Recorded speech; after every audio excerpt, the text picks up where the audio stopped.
저희 교회 다음 세대인 아이들을 위해서 많이 기도해 주시고 많이 마음을 나눠주셨으면 좋겠습니다. 또 특별히 이렇게 먼 구역들이 저희 교회 안에 있는데요, 멀리서 오신 분들 축복합니다. 주의 전을 향해서 나오는 여러분의 마음을 하나님께서 아시고 그 가정에, 그 기업에 더욱더 축복 주시길 원합니다. 오늘 에스라서를 저는 보고 있습니다. 새벽에 있는 말씀을 계속 이어서 에스라를 보고 있는데요, 사실은 지난주에 이 본문의 말씀을 수요 예배 때 설교하려고 기록해 두었습니다.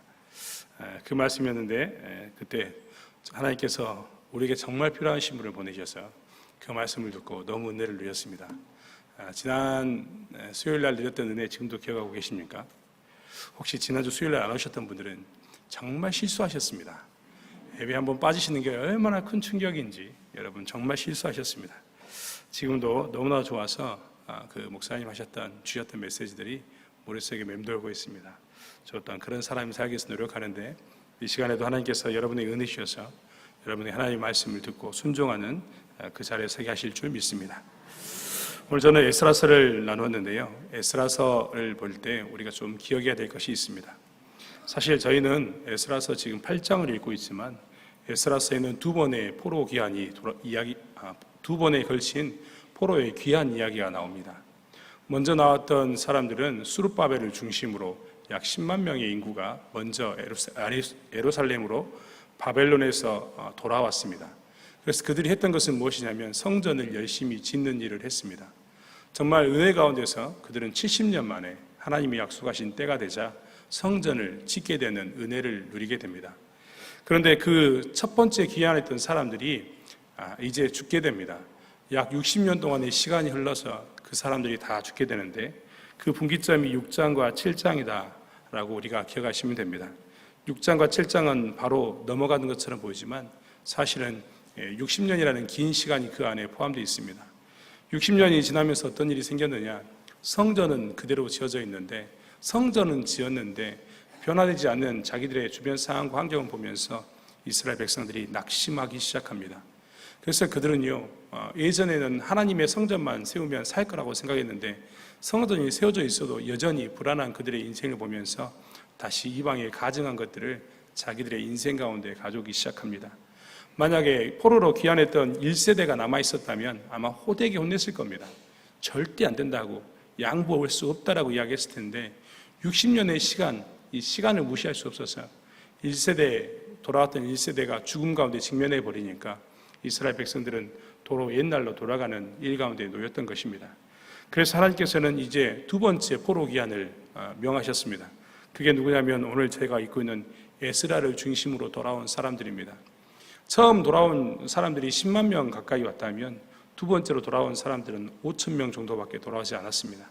하지만 그 5천 명 또한 하나님께서 준비한 자들이었고 그들을 통해서 하나님께서는 이제 무엇을 세우길 원하시냐면 성전이 아니라 성전 안에 있는 하나님에 대한 율법, 말씀을 가르치길 원합니다. 그래서 이스라엘 백성들이요, 제사를 그전에는 드렸는데 제사에서 어느 순간에 보면 회당 중심으로 말씀을 가르치는 일들이 나타나게 됩니다.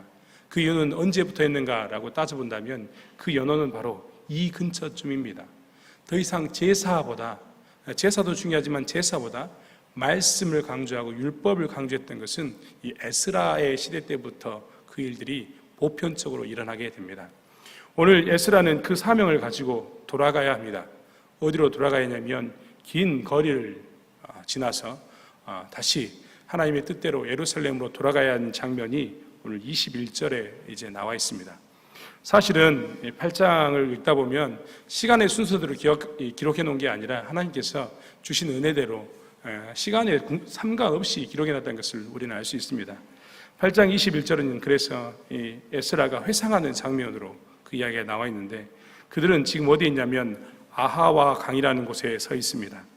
아하와 강이라는 곳에 서서 그들이 준비하고 있는 것이지요. 여러분, 이들이 서 있는 이 아하왕 강가에서부터 예루살렘까지 가는 거리가 장장 1500km입니다. 1500km라고 이야기한다면 여러분 감이 잘 안 오시겠지만요, 이 에스라서 7장 9절에 보면 이들이 어느 시간 동안 여기를 걸어왔는가에 대한 이야기가 나와 있는데 에스라서 7장 9절은 이렇게 표현하고 있습니다. 정월 초하루에 바벨론에서 길을 떠났고 하나님의 선한 손에 도우심을 입어 5월 초하루에 예루살렘에 이르니라 라고 말입니다. 몇 달 된 것 같습니까? 정월 초하루에 출발해서 5월 초하루에 도착했습니다. 약 4개월에 가까운 긴 시간을 그들은 걸었어야 했습니다. 오늘 본문에서도 이야기한 것처럼 그들이 기도했던 것은 우리와 우리 어린 것과 모든 소유를 위하여 그들은 간구했었는데 한번 생각해 보십시오. 5천 명이라는 되는 사람들이 긴 거리, 1,500km나 되는 거리를 걸어가고 있었습니다. 긴 거리를 걸어가고 있는 그들 가운데 4달 동안을 걸어가야 되는 그들의 인생 가운데 한번 생각해 보면 그것이 얼마나 긴 시간이었겠는가 우리는 알 수 있습니다. 하루 매일 15km 정도를 걸어야 합니다. 저는 군대에 있을 때 행군을 해봤는데요. 행군을 할 때 보통 저희가 심리 행군을 합니다. 심리 행군을 하면 그게 보통 어느 정도일 것 같습니까? 여러분, 이 4km를 걷는 것은요, 1시간에 4km 정도를 걷게 되거든요. 그러니까 만약에 15km, 16km 걸었다면 얼마만큼 걸어야 되냐면 생각해 보십시오. 4시간 이상 하루를 꼬박 걸어야 합니다. 긴 시간 동안의 여행이 됐을 겁니다. 그렇게 편하게 온 것만 아니고 오히려 긴 시간 동안의 그들의 여행은, 이 넉 달간의 여행은 그들이 굉장히 지치게 만들었을 것입니다. 그래서 그들은 준비했습니다. 당장 가서 예루살렘에 성전은 세워져 있지만 말씀이 있지 않는 그곳에 말씀을 세우기 위해서, 무너져가지고 다시 예전처럼 돌아가려고 하는 그들을 세우기 위해서 그들이 지금 돌아가야 되는데, 그 돌아가서 해야 되는 그 중요하고 시급한 일을 처리하기 위해서 그들은 긴 시간을 앞두고, 긴 거리를 앞두고 무엇을 했냐면 이 아하와 강가에서 금식을 선포하고 하나님께 기도했던 것을 보게 됩니다. 사실 이 금식과 기도 가운데 22절에 보면 에스라가 무엇이라고 이야기했냐면 이렇게 이야기했습니다. 이는 우리가 전에 왕에게 고하기를 우리 하나님의 손은 자기를 찾는 모든 자에게 선을 베푸시고 자기를 배반하는 모든 자에게는 권능과 진노를 베푸신다 하였으므로 라고 이렇게 기록하고 있습니다. 즉 뭐라고 이야기하냐면 에스라가 이전에 왕에게 뭐라고 표현했냐면 우리는 우리가 믿는 하나님이 있는데 하나님은 자기를 찾는 모든 자에게는 선을 베푸십니다.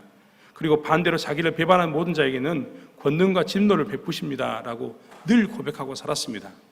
늘 고백했던 이 에스라가 이제 새로운 일에 직면했습니다. 먼 길을 가야 되는데 그때 그가 고민된 겁니다. 평상시에 뭐라고 고백하고 살았다고요?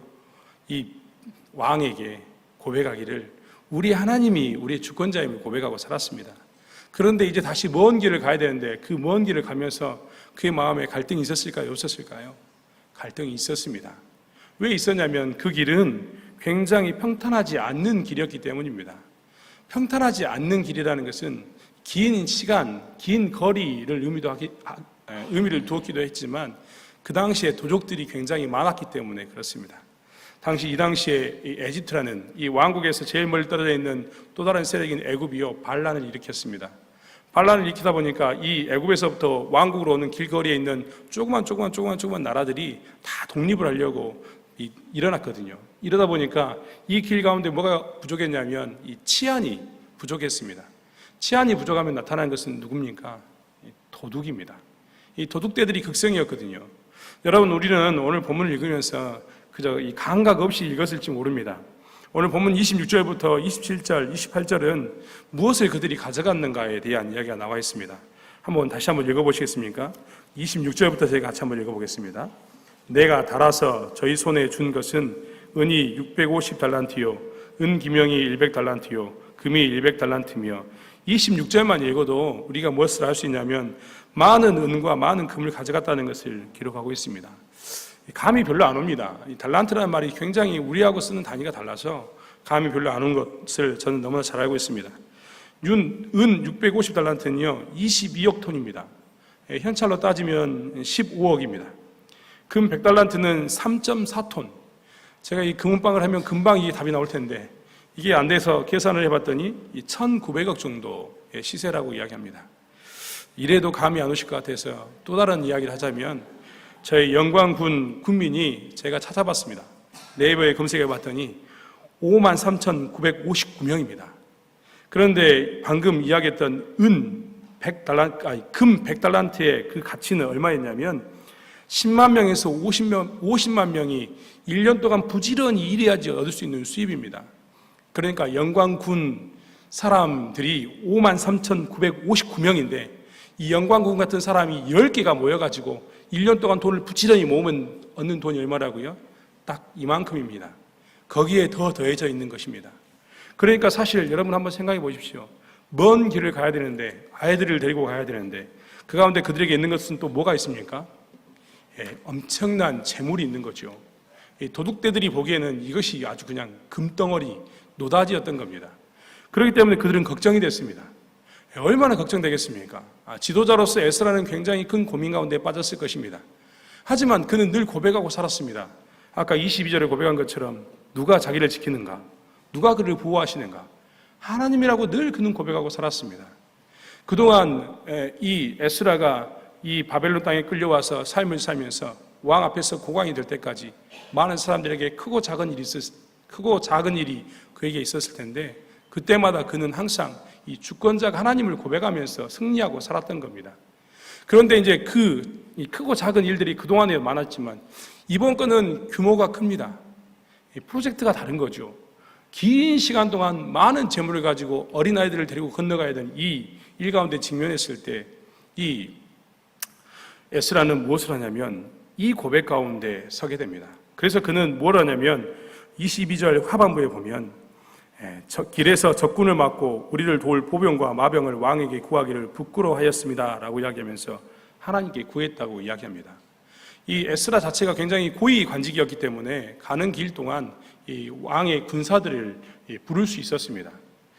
사실 군사를 부르고 부르지 않는 게 믿음의 문제는 절대 아닙니다. 오해하지 않으셨으면 좋겠습니다. 이 에스라서 다음 장에 느헤미야가 있는데요.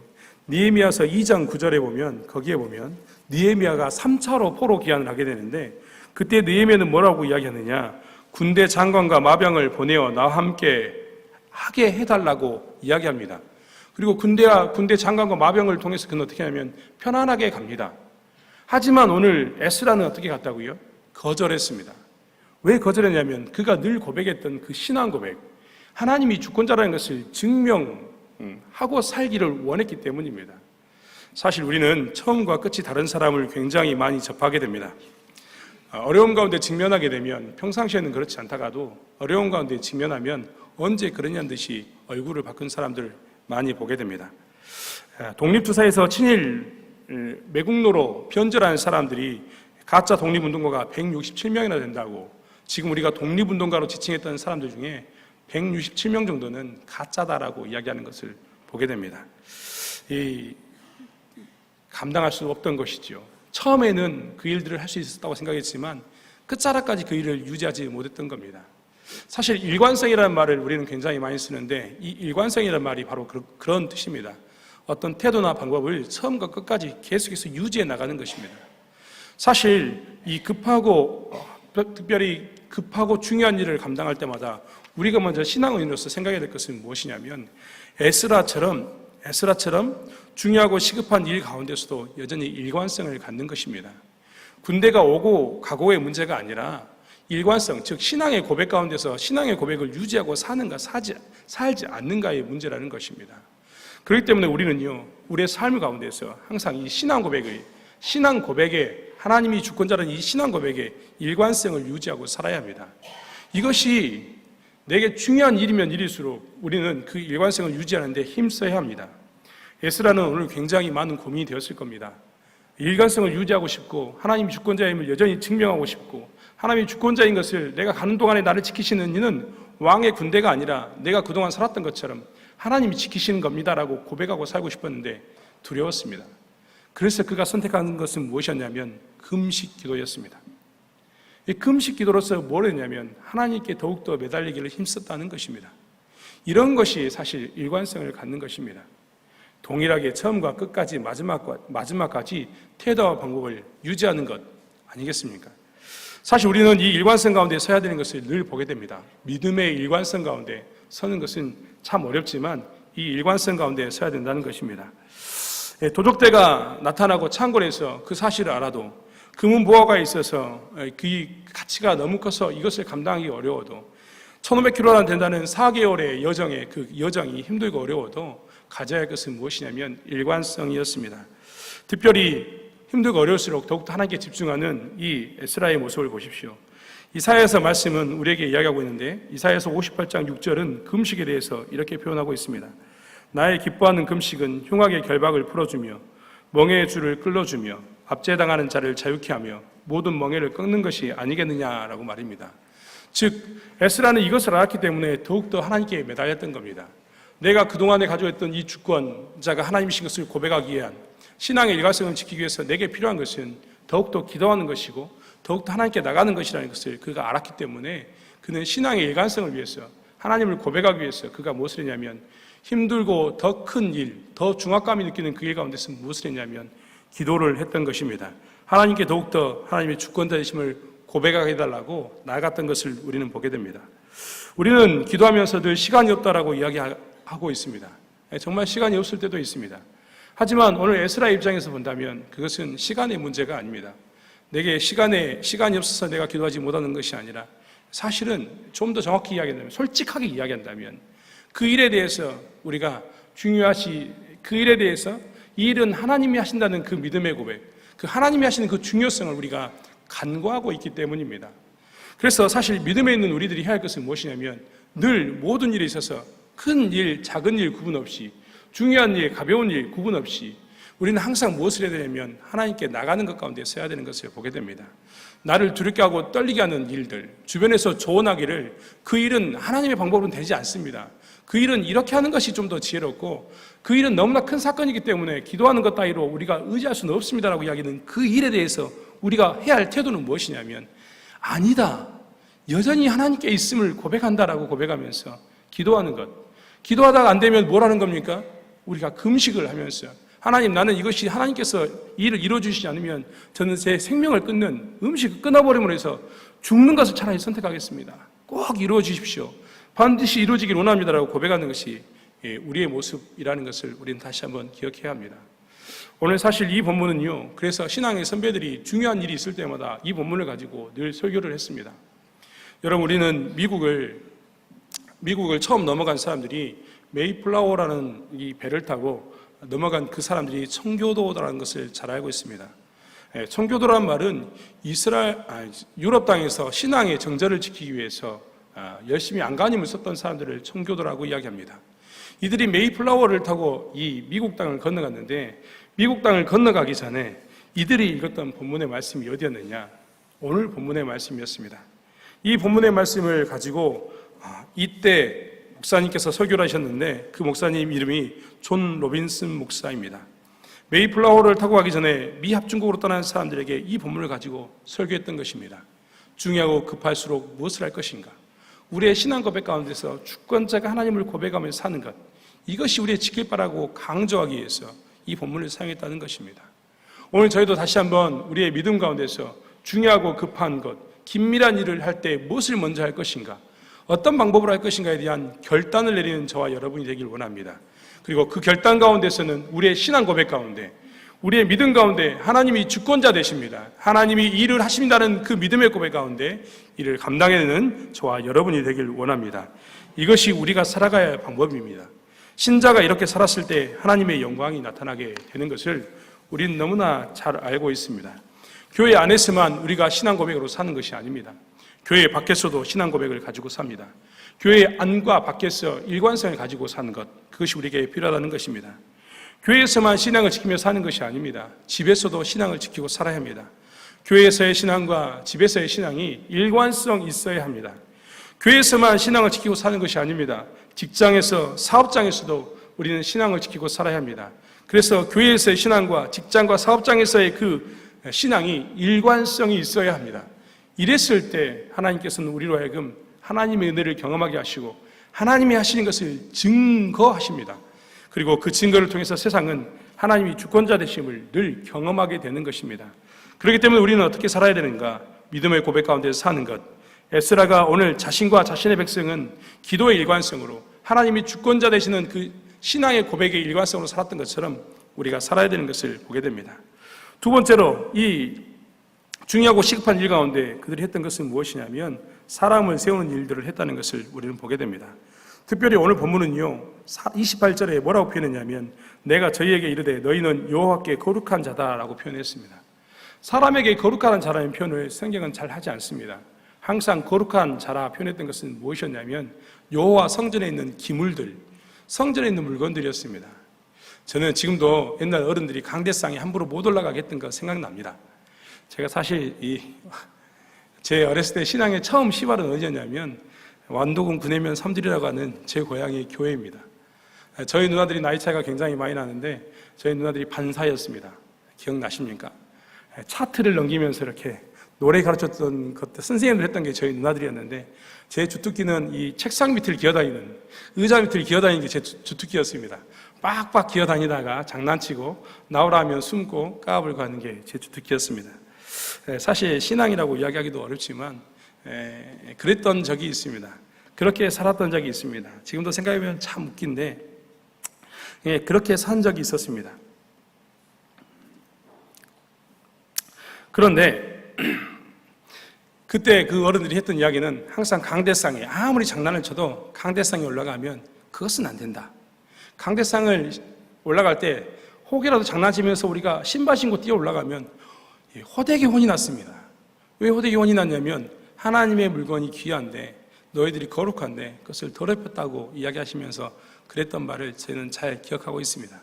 그랬던 것처럼 구약의 시대에도 하나님의 전에 대해서는 하나님의 기물에 대해서는 거룩하다고 늘 표현했습니다. 사람에게 대해서는 거룩하다는 표현을 잘 하지 않았지요.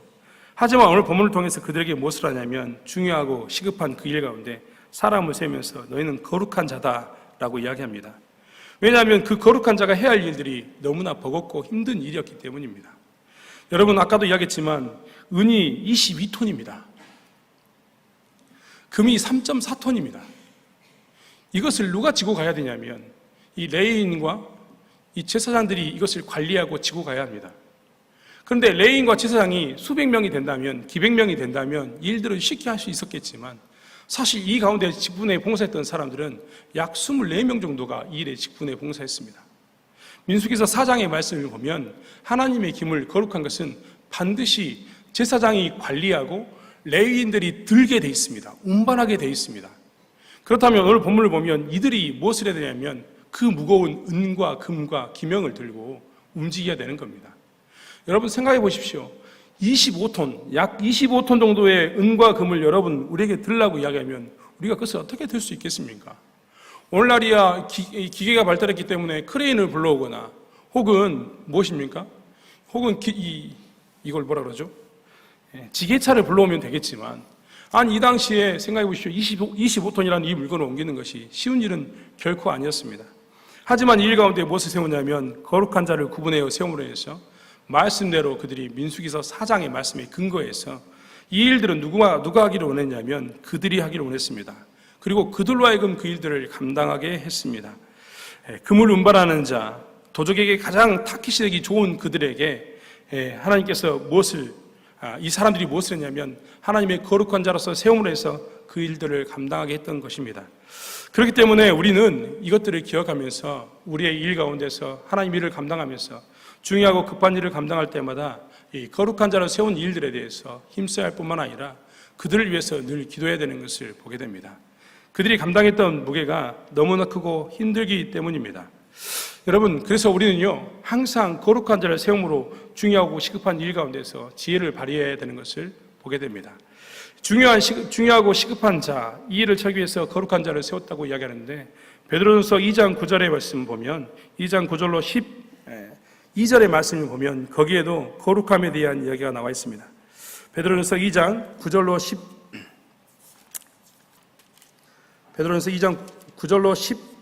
12절의 말씀을 제가 읽어드리면 이렇습니다. 오직 너희는 택하신 족속이요 왕같은 제사장들이요 거룩한 나라요 그의 소유된 백성이니 이는 너희를 어두운 데서 불러내어 그의 기이한 빛에 들어가게 하신 자의 아름다운 덕을 선전하게 하려 하심이라. 너희가 전에는 백성이 아니더니 이제는 하나님의 백성이요 전에는 국류를 얻지 못하더니 이제는 국류를 얻은 자니라. 사랑하는 자들아 나그네와 행인 같은 너희를 권하노니 영혼을 거스려 싸우는 육체의 정욕을 제어하라. 너희가 이방인 중에서 행실을 선하게 가져 너희를 악행한다고 비방하는 자들로 하여금 너희 선한 일을 보고 곤고하시는 날에 하나님께 영광을 돌리게 하려 함이라. 아멘. 하나님께서는 이 시대에도 우리에게 이 시급하고 중요한 일 가운데 있는 우리들에게 거룩한 자로서 우리를 부르셨습니다. 그리고 하나님의 아름다운 덕을 선전하기 위해서 우리를 세우셨습니다. 그렇기 때문에 이 중요하고 시급한 일을 감당하는 우리들이 무엇을 해야 되냐면 이 거룩한 자로서의 회복, 그리고 거룩한 자로서의 정체성을 가지고 살아야 되는 것을 또한 보게 됩니다. 우리는 그래서 그 일 가운데 하나님께서 우리에게 맡기신 일들을 감당하는 일 가운데 서야 합니다.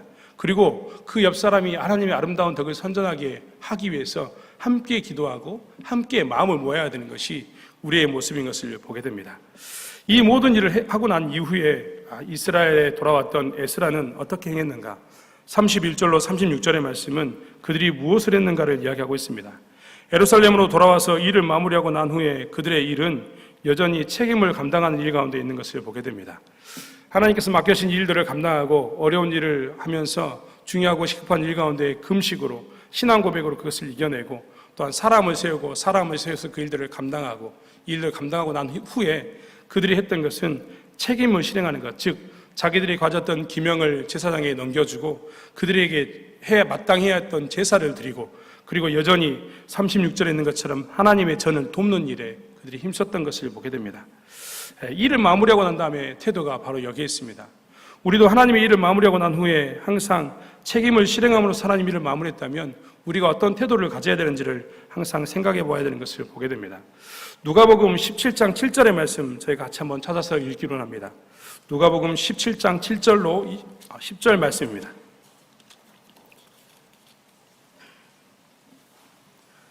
신약성경 124페이지에 있는 누가복음 17장 7절로 10절 말씀입니다.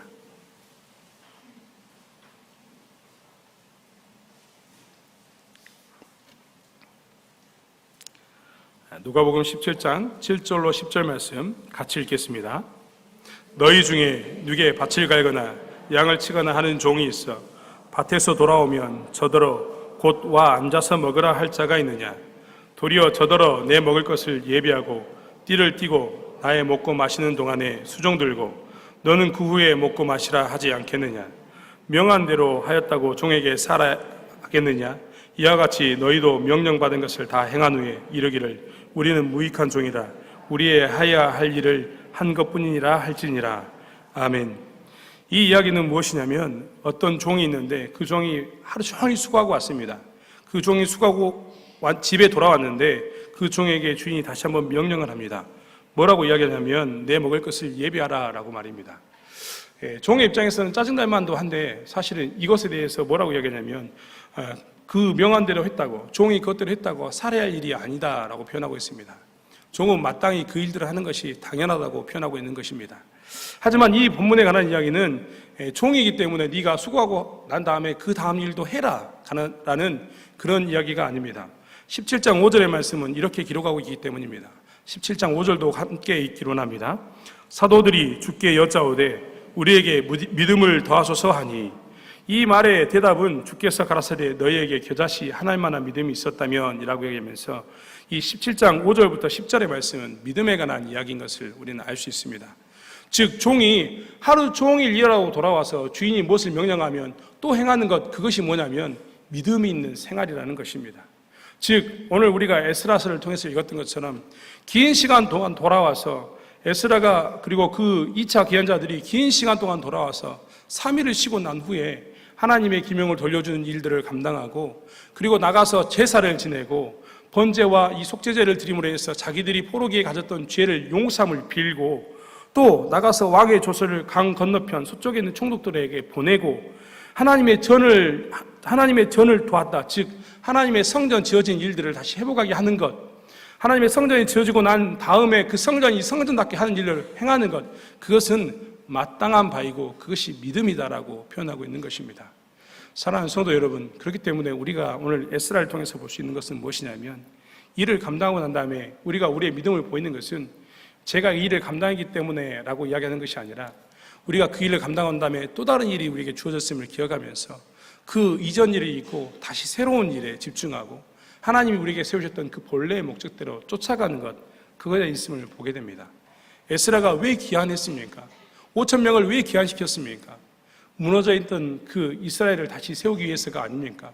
성전은 세워져 있으나 그 성전이 성전답지 못한 것, 하나님의 말씀이 성전 안에서 선포되지 못한 것을 회복시키기 위해서 그 일들을 행하는 것 아니겠습니까?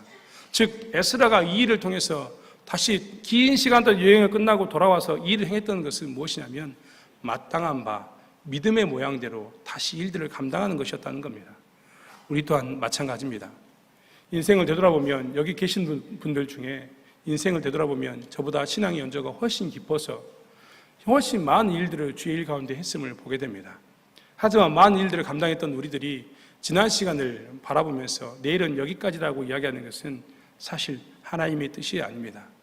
창세기의 말씀을 통해서 말씀을 보면 하나님은 인간을 바라보시면서 아름답다라고, 창조하신 인간에 대해서 심히 아름답다라고 표현했습니다.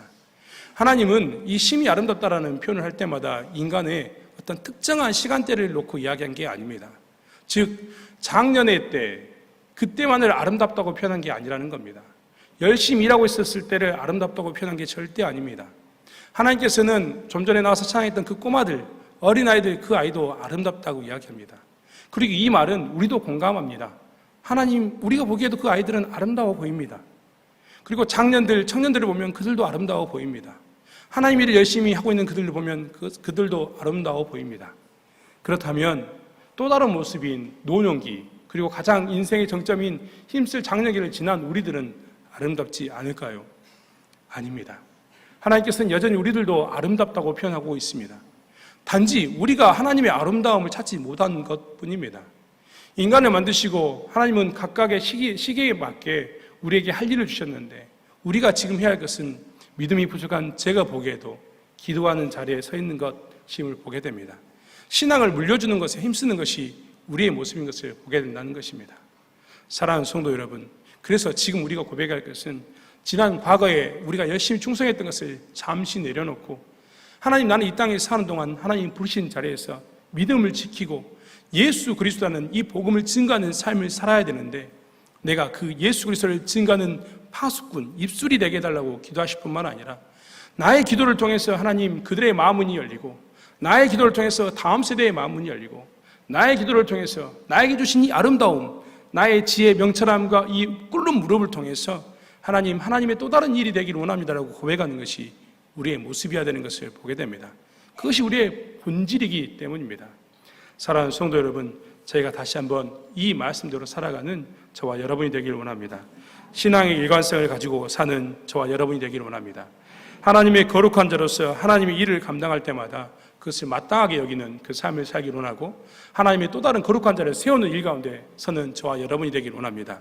그리고 마지막으로 우리가 했던 그 일들에 대해서 믿음의 고백 가운데서 하나님, 지난 시간도 하나님이 주신 것이었고 남은 기간도 하나님이 주신 것이오니 제가 할 수 있는 최선의 모습으로, 최상의 모습으로 하나님께 충성하겠습니다라는 믿음의 고백 가운데 살아가는 저와 여러분이 되길 원합니다.